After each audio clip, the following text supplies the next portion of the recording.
Good day, I'm Mirasol Ramos, 37 years old. I'm married, but for now I don't have kids. I have 3 brothers. I'm youngest in the family.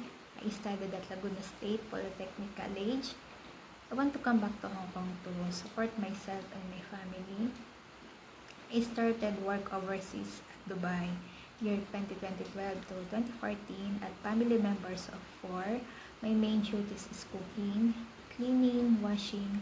Sometimes I do also car washing and go to groceries with madam. I started my first job in Hong Kong year 2015 to 2017 at Chun Moon, family member of 3, the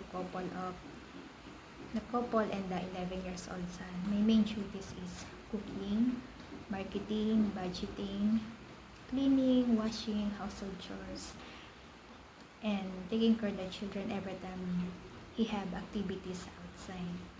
And the second job in Hong Kong, year 2017 to 2018 at Laguna Verde, Whampoa, Hong Kong. Family member also of 3 people, the couple 55 years old and 53, but they are still working in their office with one daughter 32 years old.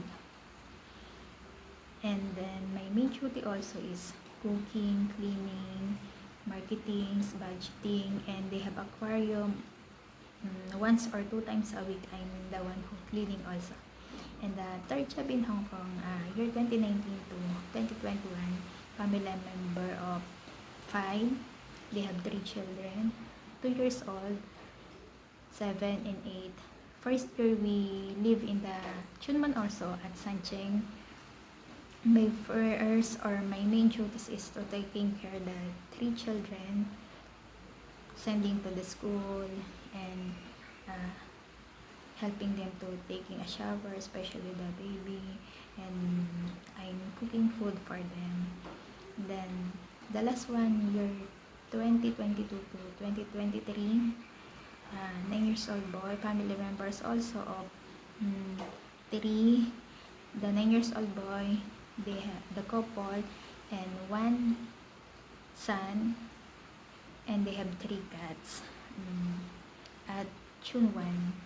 To my future employer, I'm not perfect, but I'm good in, or I have a knowledge in cooking, and I will not promise, but I will do my best to finish my 2 years contract or more. And I'm a responsible, hardworking, honest, and dedicated to the work. Thank you.